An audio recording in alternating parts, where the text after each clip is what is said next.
to me anytime.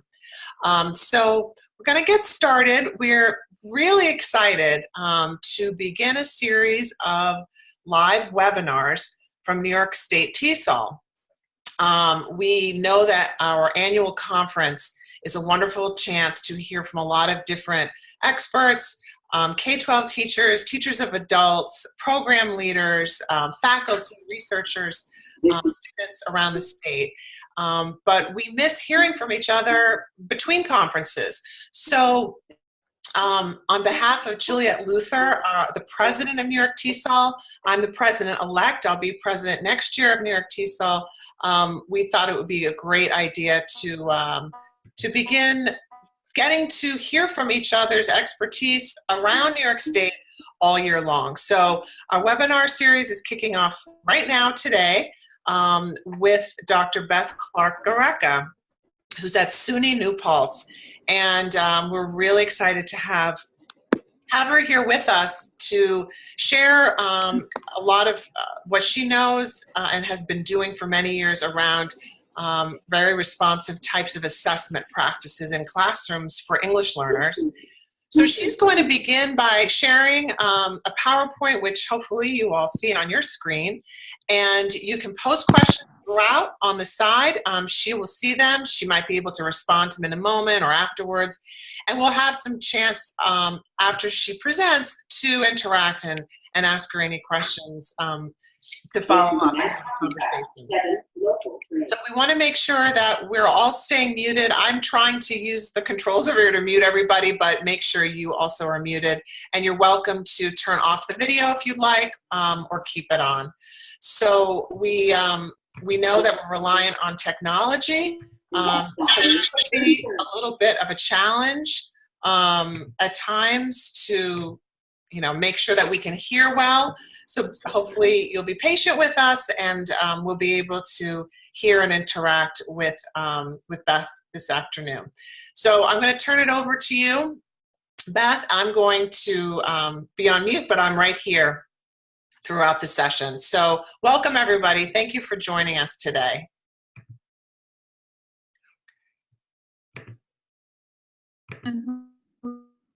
Hello, everybody from NYS TESOL. I hope you can hear me, and if you can't, please let us know so that we can fix any kind of technological snafus that we may have on our side.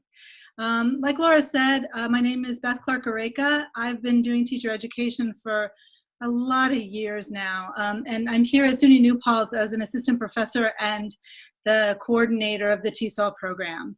So today's talk is going to be about assessment for ELLs, developing practices of clarity, consistency, and compassion.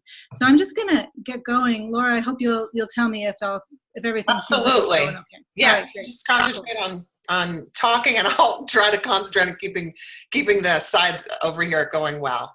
Thank you. All right, good. Thanks. Laura, to start, I'm going to give a preview of what I'm going to be talking about today. So we're going to start by talking about the basic principles of sound assessment, accommodations for English learners on classroom tests, fair grading practices, and assuaging test taker anxiety. This talk is primarily geared toward those people who are working with kids in K-12 environments. That's a lot of the work that I do. But at least the basic principles of assessment and ideas about grading and all of those things, they definitely are, they're the same across the field. So I think there's something here for everyone. So to begin with, some umbrella terms that I just kind of use and that we're using in the state of New York. We use the term ENL, English as a new language. This is the term that we're using now in New York, as opposed to English as a second language, which has an implicit understanding that if English isn't your first language, it must be your second language, which in fact is not the case for many of our learners. So we're using this term instead. We're also using the term MLL, multilingual learner, instead of English learner, since a lot of the people that we come into contact with, especially children, are still acquiring their L1 as well as English, and it's just a little more of it's a more encompassing term. In New York State, we refer to the NYS TESOL and the NYS SLAT as our tests. So the NYS TESOL is the New York State Identification Test for English language learners, and the NYS SLAT is the New York State English as a Second Language Achievement Test. These are our tests that we use for proficiency, as many of you obviously know. In other states, the WIDA is used pretty widely. And finally, the Regents test, when we speak about the Regents test, these are content tests, not language proficiency tests. And the Regents tests are given at the high school level here in New York State in content areas like English language arts, social studies, science, and math. So these are just some terms I'm going to use. I wanted to make sure everybody knew. I'm sort of front-loading the vocabulary as we like to do. So we'll start with some basic definitions of assessment. So what is assessment? Shrum and Gleason have said that to assess is to gather information about and measure a learner's level of knowledge or skills. And of course, this is across the, not only for language assessment, but for any kind of assessment. And Brown, H.D. Brown, whom I refer to a lot, talks about assessment as an ongoing process which encompasses a very wide domain in the language classroom, from the incidental to the intentional, and I think this is important.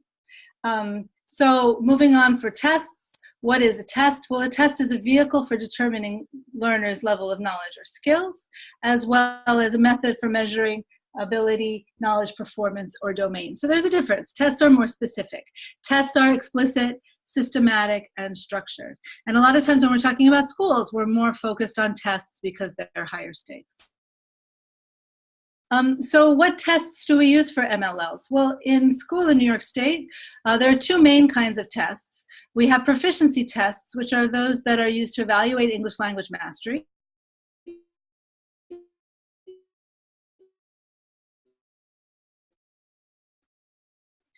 They're infrequent. We give them once a year. NYS TESOL you give just once, and the NYS SLAT you give once a year. And they're consequential, meaning that the decisions that we make based on these tests are really important.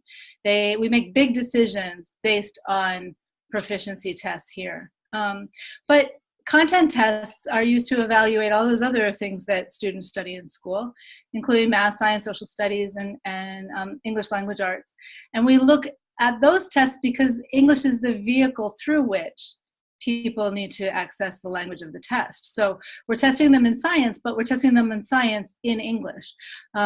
So again, these tests, if you think about your average social studies test, for example, if it is the state test of, you know, the 3 through 8 tests or the Regents test, these tests are high stakes. They're infrequent and they're consequential. We make big decisions based on those as well.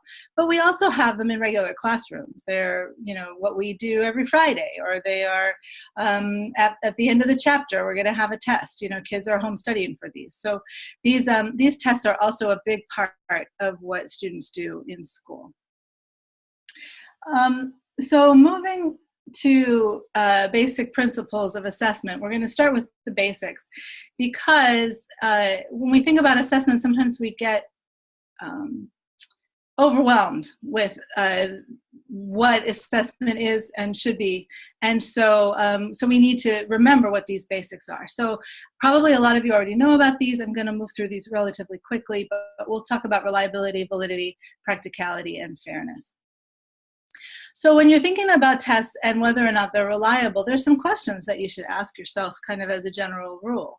So once you give the test, the questions that you ask are, is the student's performance on this test an accurate representation of what he or she or they, as we're using the inclusive pronoun now knows? You know, is the test a reliable indicator of what that student knows? Secondly, was there some mitigating factor or measurement error that interfered with the student's ability to perform on the test? Sometimes this is, you know, if a kid is feeling sick and they come in and they don't necessarily do as well. If there are, you know, if there's a listening section and there's some audio problems, if the person reading the listening section reads too quickly. A lot of these things can interfere with the student's ability and affect the reliability of the test itself.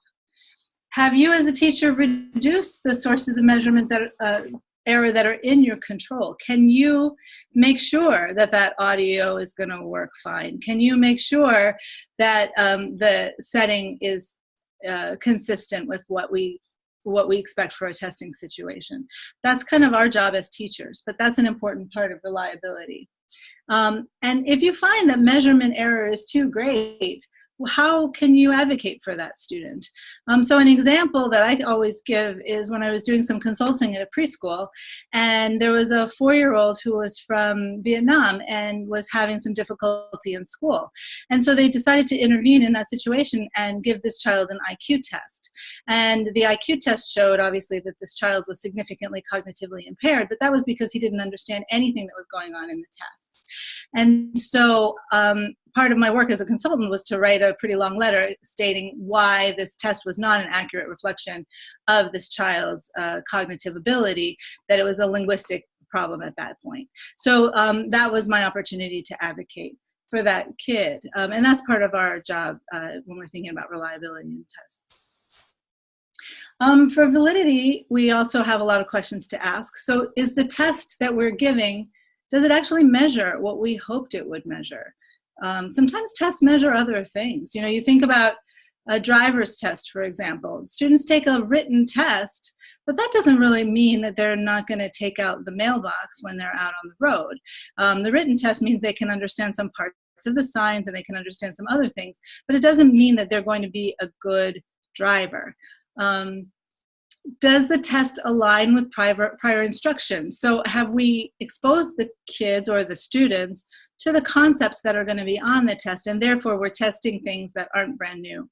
If the test is testing items or concepts that the students have never seen before, this is a problem with validity, and it's something that we need to address in order for that test's results to be meaningful. Can we make accurate interpretations of what the student knows based on the test? Or is the test something completely separate? So we say, oh, we gave this test, but that doesn't necessarily mean that the child knows this or that. So we want to make sure that these things are tightly aligned. Oops, sorry. And are the decisions that are made based on these tests defensible? So, you know, when you think about parent-teacher conferences, or when you think about having a conference with the student about the test, can you explain to them why that test shows what their strengths were and what their weaknesses were? And if you can't defend those decisions, then we have a problem. So I wanted to give an example of a validity problem. I used to work with some kids, and I would ask them about the tests that they took, particularly English learners, to get some more information about what that process was like, and to see if I could gain some insight into how they were taking these tests.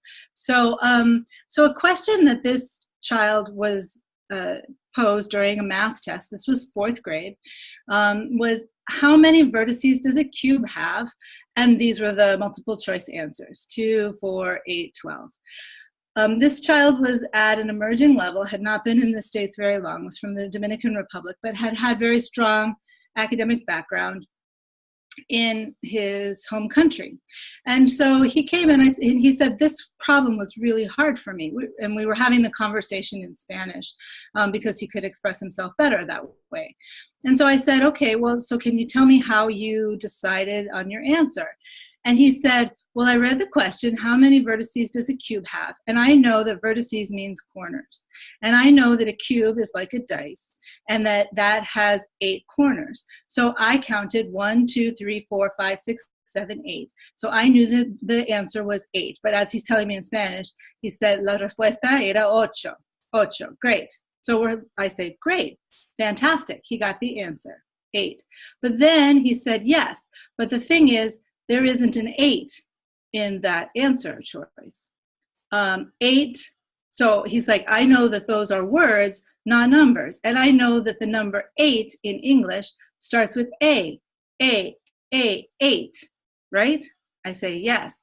And he says, so I look there and I say, oh, well, A is with a T, and B is with an F, and C is with an E, and D is with a T, and I didn't know which was the right one. So if we just take the answer to that question and we say, look, that child left that one blank, he must not know how to do that math. No, he totally knew how to do that math. He just didn't recognize the number in words, right? He didn't recognize that EIGHT spells 8, which represents ocho. So that's a question, that's a problem with validity. If we interpret his non-answer to that question as not knowing what that math question is asking him, then we're making the wrong decision, and actually it's not defensible. I only got to know that because I had this long conversation with him, and we don't always have the luxury to do that. But I think it's an important example for us to think about what kinds of linguistic tasks we're asking kids to do, even within math. There's a language task here that I'm sure that most teachers wouldn't even see. And I know that I didn't see it until he pointed it out to me. So that was a great moment with that boy. All right, so continuing about practicality. Practicality is a really important quality of assessment. The questions to ask are, is the test practical? Is it possible to even do these things? Is the effort to design, implement, or score this test worth its benefits? Some tests are so great, they are so amazing, and they take so much time to do that we just can't even possibly enact them on anything but a smaller scale. So we need to ask these questions because test experts say that if a test isn't practical, it's never going to be implemented. So another question, is it possible to conduct this test without overextending human, material, or financial resources? And we get into this trouble a lot with our high stakes tests like the NYS TESOL, because we need to have raters for the NYS TESOL. And yes, it would be great if we could have 5 raters rating every piece that a student is producing, or on the other tests for adult ed. I mean, if we're thinking about the TOEFL, it would be great if we could have an individual interview with every single student that wants to come and study in the United States. It's impossible. It's too expensive. It's too many people. It's too much to coordinate. We can't do that. We have constraints over what we're able to do. And so practicality is an important piece of this. And then fairness, and this is always something that I think about in terms of being equitable and with our students with social justice.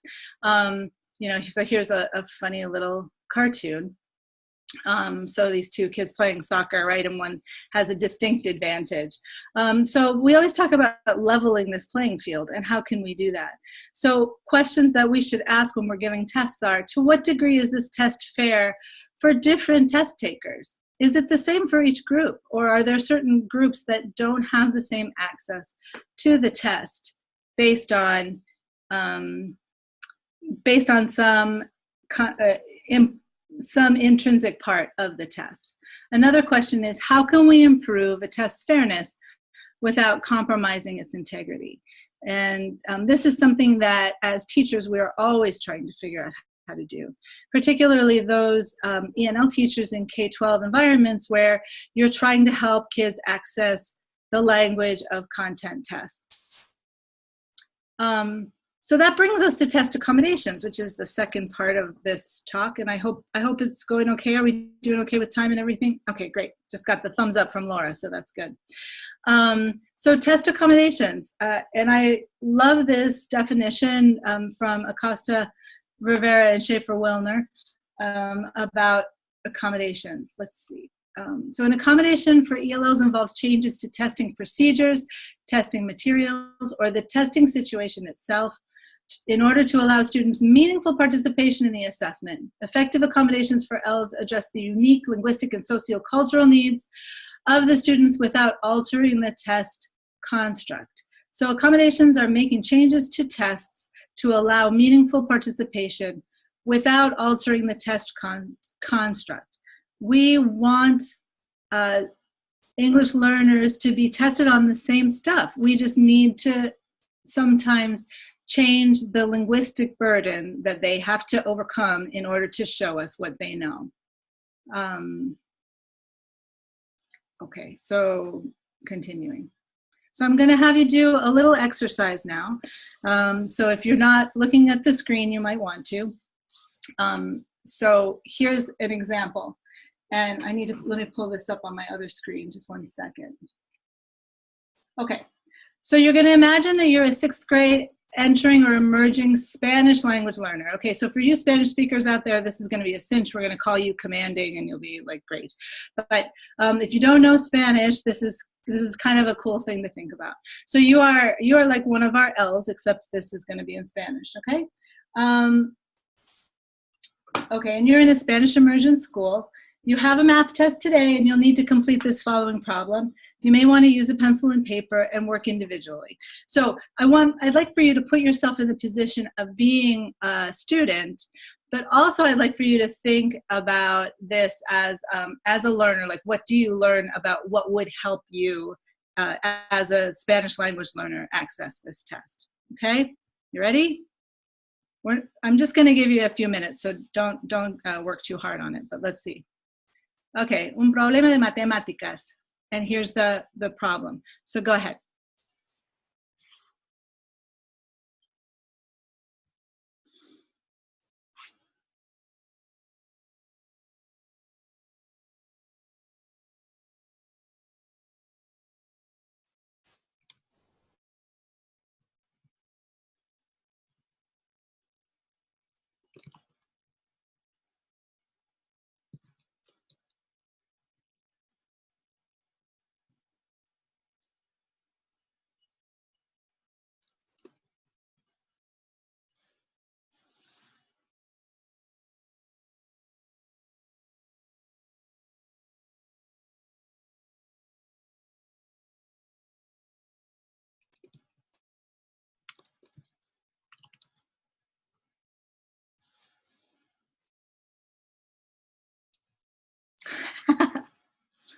I see an answer.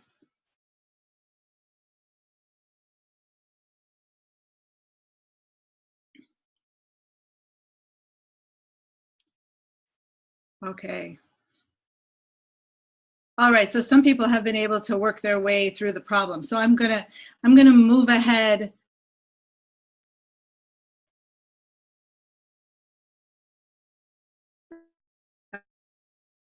Spanish as well. Your input is much more meaningful here. So if, well, there we go. So as a second language learner, which of these accommodations do you think would have helped you on that task? Do you think if I'd given you more time, that would help? It probably depends on how much Spanish you know. But for example, if this had been in Swahili, you could give me about 24 hours. You could give me actually a lifetime, and I would never know the answer to that question. How about if I had read it out loud? Would that have helped you? Maybe. I mean, I guess it depends how good your reading is in Spanish, doesn't it? How about if you were allowed to respond to it in English or ask questions in English? Would that have helped you? How about if the item were provided orally in English and also, sorry, and also in Spanish? Would that have helped you? Maybe, right? You would have had both of your languages you could have you worked on with that. If I had asked you to go into a different room and work on that problem, would that have helped you? And finally, if you had a bilingual dictionary, would that have helped you? So these are a lot of the accommodations that we offer on tests in New York State. And you can see that sometimes some of them would help, but it kind of assumes that we have a certain level of proficiency already. A bilingual dictionary, again, if this assignment had been in Arabic, if this problem had been in Arabic, bilingual dictionary wouldn't have helped me because I wouldn't have known how to use it, right? I wouldn't have been able to look up the word. So, you know, we need to think about what kinds of competencies go into being able to use these accommodations. So again, here are the recent accommodations for multilingual learners in New York State, what we're allowed to use on the high stakes tests, not on the nicest slat, but on others, right? So time extension, separate location, additional reading of the listening. I think we're allowed to read it 3 times now. bilingual dictionaries and glossaries, simultaneous use of multilingual tests, so you can have the English test and the other language test at the same time and access them. Teachers are allowed to translate orally for lower incidence languages because those tests haven't been translated in a written form yet. Or responses by students can be written in the native language for lower incidence languages sometimes too. So these are some examples of the accommodations that we allow in New York State, and some of them get at these linguistic components, and some of them help to level that playing field. There's also this new one that I just read about, that if a student has more than one Regents on the same day, they can complete one. They have to start them both, but they have more time to complete another one, one of the two. Typically, accommodations are not permitted on the English language test like the NYS TESOL or the NYS TESOL, because again, we're not trying to level the playing field. We're trying to establish what the proficiency level is. But if kids have an IEP, so if we know that they have difficulty reading, we would need to accommodate for that even on an English language proficiency test. So how can we adapt tests for ELs? Well, there are a bunch of different ways we can do this. We can modify language on the assessments so that the tested construct is intact, but we lighten the linguistic load.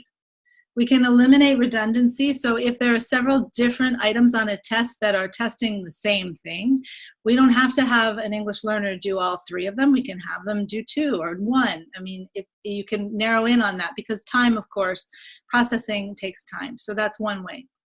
Another way is that you can give the child additional time to complete the test. You want to make sure that you have time for them to be able to complete it, and not just during recess or gym or any of these other things.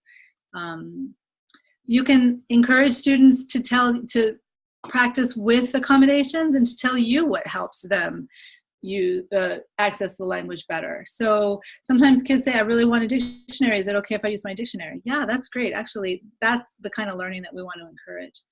Students can respond in their L1 whether you understand it or if they're at a lower level, even if you don't understand it, okay, but at least they're able to access something of the test. And then you can opt them out. Sometimes the assessments, if we have an emerging or an entering student in 10th grade and you're trying to help them with a history test, and you look at the test and you just say, oh man, there's no way that we can access this sophistication of language right now, opt them out. Don't waste your time. Our time with them is too precious. So anyway, okay, so here's the answer to the question for you overachievers, because I know that there are some of you that want to know what the answer is to that. So 3327, I think, is the answer for the test. So if you want to really go back and check this out, you can look later, but I don't want to spend too much time. Yes? There's a question on the previous slide. I think other people may have, so I'm just going to ask it at this point, right in this spot, which is about who could make those determinations about the accommodations a student can get?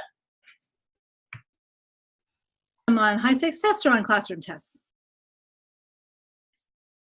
I think the question was about maybe both, because you had that example of like say that history test that was too difficult. That would be like a classroom one, but then the other is the standardized. Right. Well, so as the ENL teacher, I mean, I think this is part of our role as to advocate for students. And I think sometimes we have to have these conversations with our colleagues and with our co-teachers and just say, this isn't the best way for us to use our time.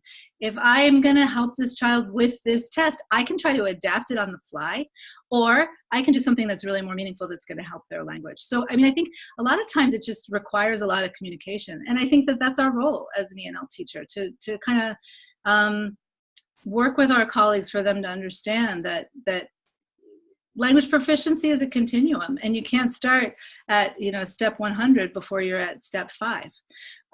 So in that case, I would say that I think the ENL teacher can make that decision. As far as on the high stakes tests, these things are mandated by the state, so the students are entitled to them, and a lot of this information is on the NYS website. So in that way, there are sure steps that you can take as to which accommodations kids can be given. And we can supply you with that resource. Okay. Thanks, Laura. So continuing, grading. So how do we do grading, right? There are always grading tensions, particularly with English learners, between achievement and effort. And actually, some testing people have looked at this stuff, and there are more than just these two, but I like to focus on these two because I think that they're the ones that teachers are most concerned about. So achievement is this idea that we give a grade based on achievement, and achievement is the extent to which the student has mastered the material and demonstrated the mastery through assessment or evaluation. And for our multilingual learners, often they are not able to demonstrate achievement especially in the upper grades. They're not able to demonstrate achievement on those tests because they don't have the English language in place yet. So if we're only going to grade them on achievement or whether they can access these grade appropriate tests, they're not going to do well. And so teachers say, you know, I don't have the heart to fail these kids on all of these tests, but they're not finishing them. They're not writing the paragraph answers well enough. They're not doing enough for that. And so what another piece of this is that we can think about effort and how hard are the kids trying? You know, when we adapt tests, are they really trying their best to understand it? And so effort is giving a grade based on how students try, regardless of their actual performance. And what I always try to tell teachers is to find a way to reward the attempt. You know, we want kids to persist in school. We want them to feel good at the time that they're spending in school. And if all we care about is how they're doing on these tests that we, throw at them all the time, then, there are a lot of reasons for them to find other places where they'd rather spend their time. I mean, so I think that we need to constantly be building their confidence and telling them that the effort matters. In some school districts, there is a possibility of doing dual grading systems. So maybe you do have to give that official report card, but you can also give another report card which really reflects what kind of progress the child is making, what kinds of fabulous things that you see them doing, and affirming that effort and that achievement that they're doing that maybe isn't up to grade level yet, but it's definitely progress. I think that's one of our tasks as well. So how can we, as teachers, how can we implement fairer grading systems? Because sometimes people say, well, I remember a teacher told me once, well, I just kind of give them a grade from my heart. And that's lovely, but and very compassionate and empathetic, but then the student doesn't really have an idea of how they're doing. I mean, I think there's a happy medium. So for teachers, we want to plan our grading systems ahead of time and with weighting of certain assignments. And for English learners, sometimes you may want to weight the things that that they are going to do better at in order for those to count more. You want to develop a systematic record-keeping system so you can capture performance criteria as well as participation and effort and homework and all of these things that sometimes our students do that they don't count as much as a test might. And you can think about extra credit. Extra credit is a way that kids can make up some of these deficiencies that they have in their grades and their percentage grades on these tests. And as I said, assignments can be weighted on the teacher intuition. You want to make sure the students are aware of the grading system. Sometimes this is a big mystery, and we want students to understand how their work is being evaluated. You want to keep your own biases in check, both for the good and for the bad. We all want students to grow. It doesn't matter if they are doing really well in school or really not well. Everybody has room that they can continue to grow and learn, and we need to make sure that we recognize where kids are and what the next step is for them to go to. And then this is the last part, and then I think we'll have some time for questions. Does that seem okay? Okay. So anxiety and tests. This is something that I think I've been doing a lot of reading about this recently, and I've certainly seen it here at the college level, and teachers that I talk to are seeing it in schools as well. Test anxiety is growing. It's growing in schools. Stress has been documented as growing. High stakes tests or common core state standards are contributing to this anxiety. The opt-out movement, when we've talked to parents as to why they're opting their kids out, a lot of times it's because of test anxiety. The kids just don't feel good taking the test. The parents don't see why they need to put them through that. An interesting thing is also that as we are giving kids additional time, we give them as much time as they need now on a lot of these tests. They are taking tests for many more hours than they used to. There used to be a time where we said, oh, geez, enough already. This test is over. But we're not doing that anymore because we want to give them the time to be able to perform at a level that's reflective of what they know. But sometimes, again, with me with a test in Arabic, I'm going to be able to show you in 5 minutes exactly the same thing that I can show you in 5 hours. So we need to, keep that in mind. And finally,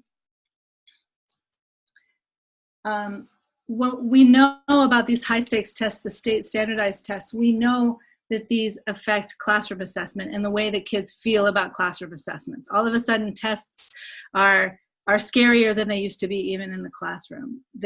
More and more tests are looking like these high stakes tests, and so kids recognize them and they say, "Oh no, I'm not going to do well again."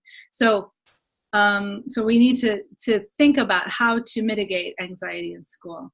So here are some positive steps that we can take. Again, multiple measures of assessment, which I'm sure that a lot of you have heard about. There are lots of ways to find out what a kid knows than just a test. You can, see how they're interacting in class. You can look at how they're filling out graphic organizers. There are other ways that you can gather information. We can educate families about opt-out options. When I talk to teachers, a lot of times they say that a lot of their kids are opting out, but the kids that are not, one group of kids that are not opting out of tests are English learners. And that's probably because families don't know that that's an option. And so we might want to think about, if it is an option, maybe that's part of our role, is to make parents aware of the options that are available to them. You might want to consider decreasing counterproductive test prep. And I know that this is hard because everybody is under a lot of pressure for kids to do better on these tests. But practicing takes a toll on learning. It takes a toll on kids who are having difficulty on those tests. For them to have to do those tests over and over and over again, it can take a lot of the joy out of school.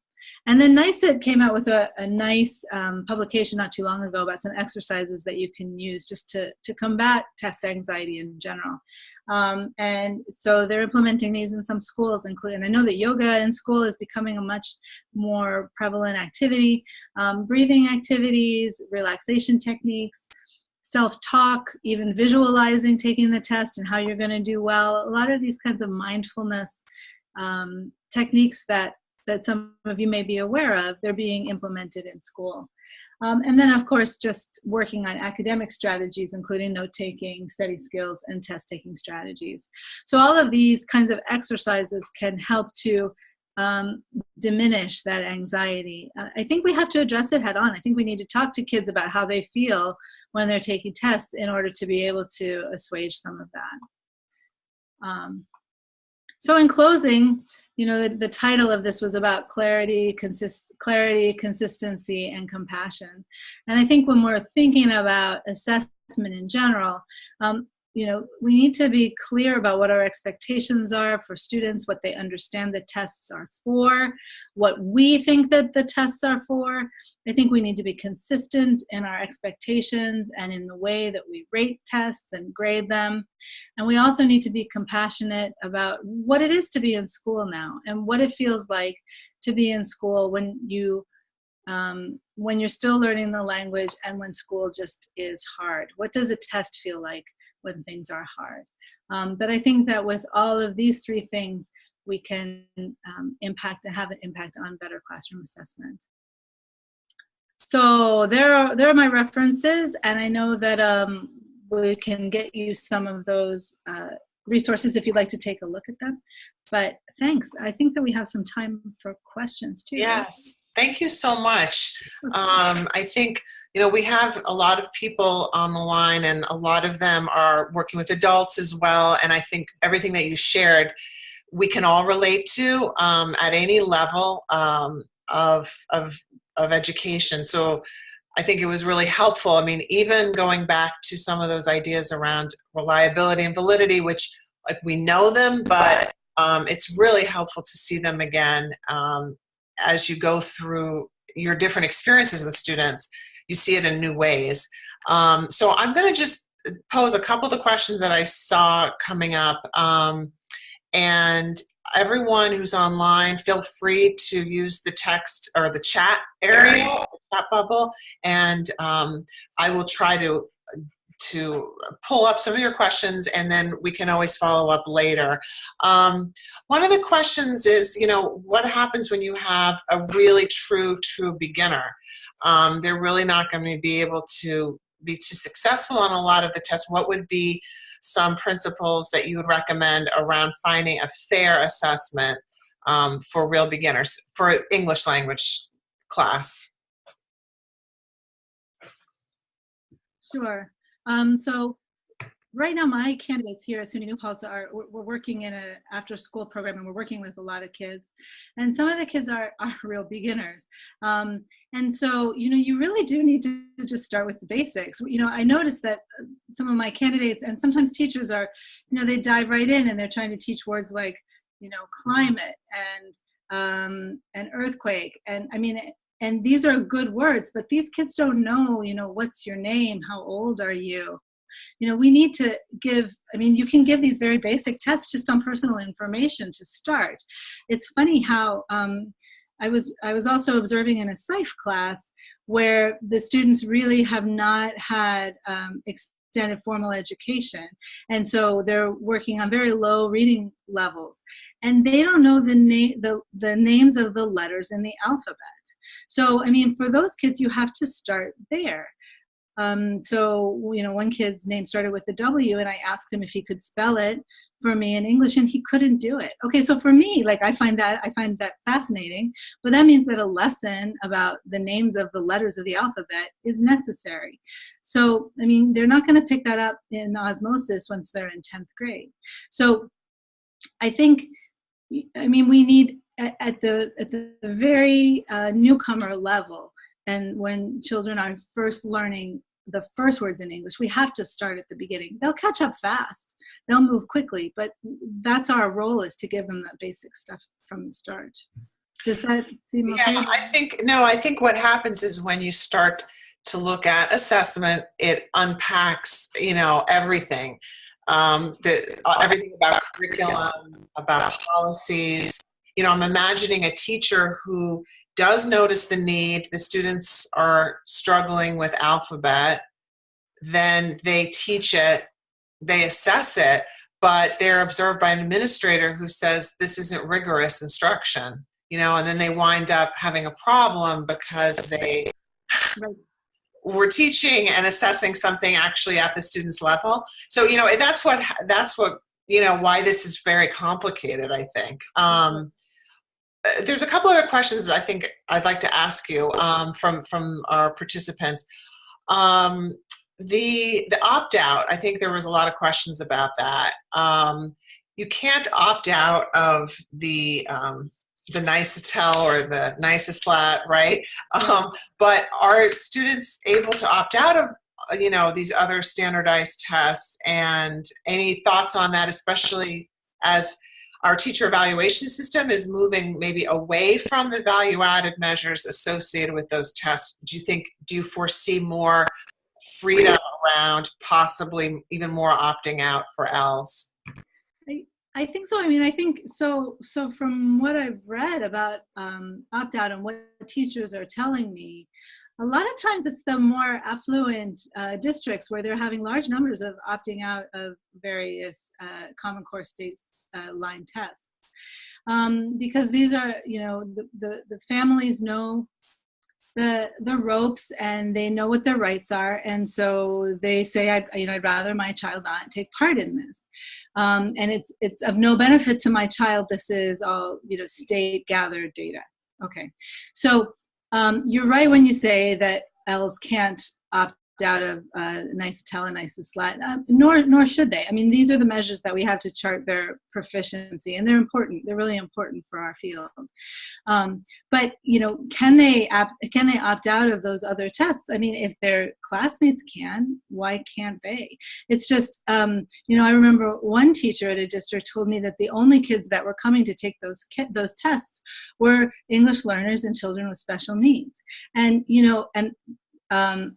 she said that it was only a matter of time before she thought that the school was going to make some changes, because, of course, those scores are not the ones that the school actually wants to gather. So I see this as being a moving target. I think it's going to change. I'm not suggesting that we break any rules or laws or anything like that, but see what's happening in your school and see what other students are doing, and consider whether that's a good option for your students in terms of the data that they're gathering, how well that student's going to perform on that test, and if there's any merit in that student spending that time doing that. That's very true. That happens where I live quite a bit. I live in Long Island, and we have one of the highest opt-out districts in the state. But exactly, it's not the ELs who are opting out. So it just reminded me I need to do some organizing in my community.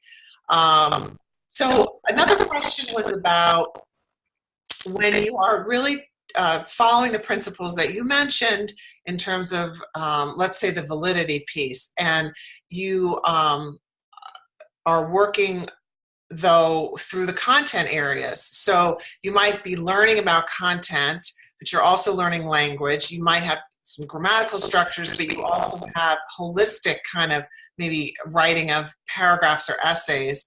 Any things to keep in mind when you're sorting out that kind of assessment, where there's content being assessed and also English language at the sort of forms level, as well as more holistic?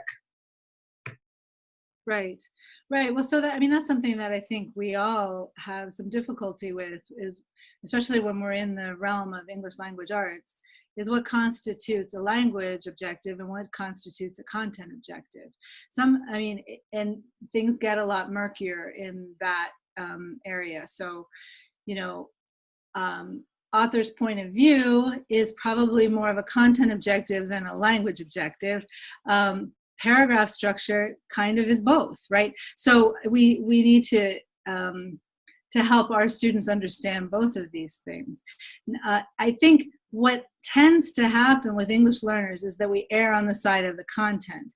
And so we have kids doing a lot of looking for evidence in paragraphs and finding examples and things like that before they understand what the content, what the paragraph itself actually means.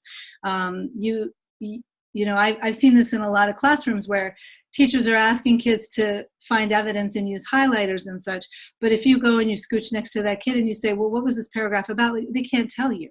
They really don't know what the thrust of the paragraph was. Okay, well, I think that piece needs to come before finding evidence, or at least concurrent. I mean, they both need attention. So I may have lost the thread of your question, Laura, but I think that... No, I think I was just going to just to add in there that, I think having that real clear understanding of what it is you are testing for. So if it kind of combines, let's say, analyzing a poem with also some writing a paragraph that has certain forms in it, that your rubric or your assessment tool has content being assessed separate from the language that's being used to display the knowledge. And of course, a lot of the students from the participants' posts here, we know, are using a lot of their L1 in the language of processing, but then the language of display on the test would be the English. So sometimes there's obviously, like in your example with number 8, you know, there's a lot more content knowledge there when you can assess it in L1 than the display knowledge in the L2. Okay, I want to ask another question was kind of just like if you have any tips around, had mentioned a little bit about kind of progress trackers or recording efforts. You know, do you have any suggestions for templates or systems for doing that systematically? With you, I mean, a million years ago when I was still teaching elementary school, we had a parallel report card. So 2 different report cards would go home with kids, which I think was really helpful. And of course, I mean, at that time, and this was a long time ago, like 20 years ago or something now, the report card of record was not translated, but the report card that was really for the English learners and their families, it was translated, and the comments were translated, and so it was much more communicative for the parents. It involved them in the process. It was so much better, and everybody felt better about it. But I know even here in the Hudson Valley, I mean, I was talking to a teacher who had the autonomy in her school district to create one for her students, and she did, and I'm sure I can ask her if she'd be willing to share it. But it's much more specific. It's kind of the more linguistic points that we're looking for English learners to grow on, and it was much more informative as far as how those kids were doing with language proficiency, and not just on these other content areas that they were being tested on. So I can share those, sure. That'd be great. And I think we're going to kind of wrap up now. I want to really thank all of you. We had close to 40 participants today, and we had actually almost 150 people registered. So a lot of people are going to watch this later.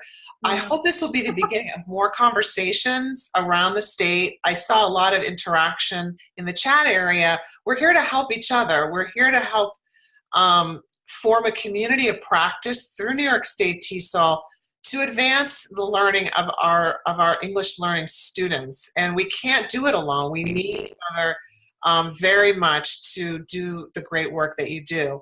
So I encourage you to join New York State TESOL if you aren't already a member, to come to our conference in November. I'm sure Beth will be there, I'll be there, and we can talk even more.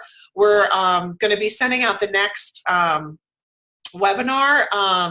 I don't want to say what it is until I'm 100%, but I'll be sending out an email, and I hope to see some of you. And I'm going to ask Beth for her permission to share a PDF of her PowerPoint and any other resources that she can think of. Any last thoughts from you, Beth? By the numbers, that's so exciting. And just like Laura said, I mean, so often our work is isolated, or we're one teacher in a school, or we're a couple teachers in a school. This is another forum for us to get together and share information. So I'm so happy to have been part of it, and thanks Laura for putting it together. Thank you so much. Thanks to all of you. I will be sending you the link to her PowerPoint and this video. And if anyone is interested in CTLE, which is like a certificate of participation, or for those of you who are K-12 teachers in the state, works towards your continuing teacher leader education units. I will be sending out information about that. You'll just have to take a really short quiz that says you've participated, you know the content of what was covered, and New York TESOL will be issuing those to you. So I'll be following up with that in the next few days. So thanks everybody. Have a great evening and a lot to think about. Thanks so much. Bye-bye. Bye.